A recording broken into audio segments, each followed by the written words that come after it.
Programme কি আছে রাদি হেদিকে দাঁড়াইছে সব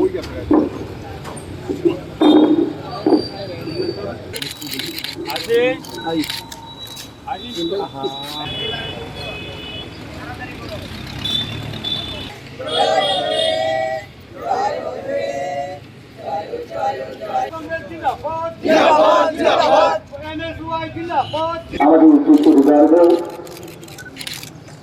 श्रीमती इंदिरा गांधी आकृष्टतम बयान श्रद्धांजलि জানাই आशीष कुमार साहा महोदय রয়েছেন যুব কংগ্রেসের সভাপতি রাহুল দাস মহোদয় এনএসএ এবং কংগ্রেস কর্মী ভাই প্রাক্তন প্রধানমন্ত্রী প্রয়াতা ইন্দিরা জি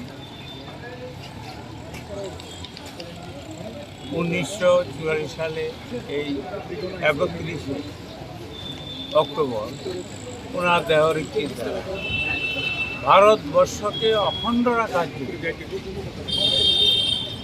উনি যে প্রয়াস চালিয়েছিলেন তার জন্য ওনাকে আত্মবলিদান দিতে হয়েছে। আপনারা জানেন যে 3 জন গান্ধীকে আমরা হারিয়েছি for undivided India and for the development of India. আমরা 1948 সালে আমরা মহাত্মা গান্ধীকে হারিয়েছি, 1984 সালে ইন্দিরাজিকে হারিয়েছি, 1991 সালে আমরা রাজীব গান্ধীকে হারিয়েছি, প্রাক্তন প্রধানমন্ত্রী। কিন্তু ইন্দিরাজি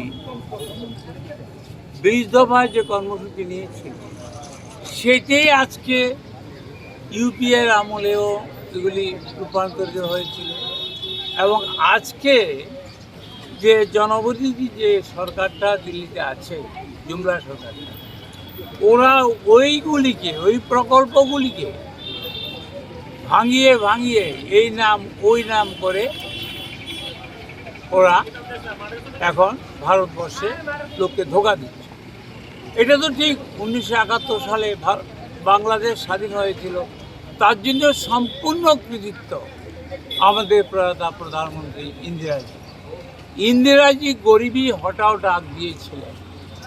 ইন্দিরাজি সারা বিশ্বে একটা শান্তির বাতাবরণ সৃষ্টি করেছিলেন এবং এই যে ইন্দিরাজিকে আমরা ভারত মাতা বলে থাকি যারা কংগ্রেস করি, এবং বিরোধীরা যাই বলুক না কেন, ইন্দিরাজির আমলে যে ডেভেলপমেন্ট হয়েছিল সেই নেহরুজির আমল থেকে আরম্ভ করে শাস্ত্রীজি, ইন্দিরাজি, রাজীবজি, তারপরে ইউপিএ সরকার, এই কংগ্রেস আমলে যেটা হয়েছিল সেটা আজকে দিন দিন বিক্রি হচ্ছে।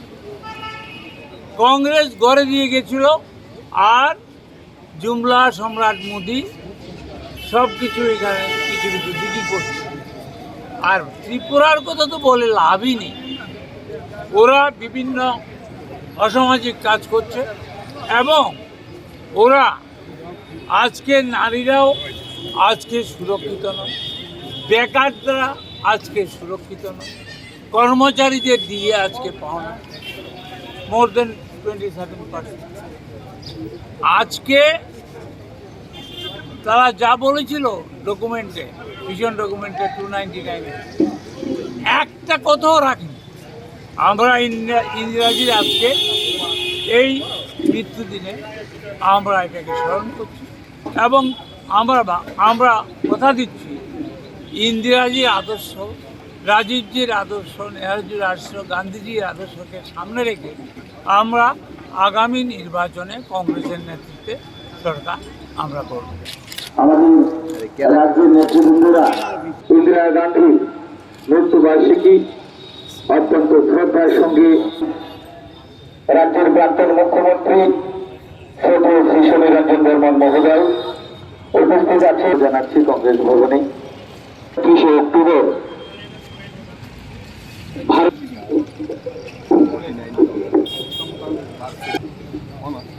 নমস্কার।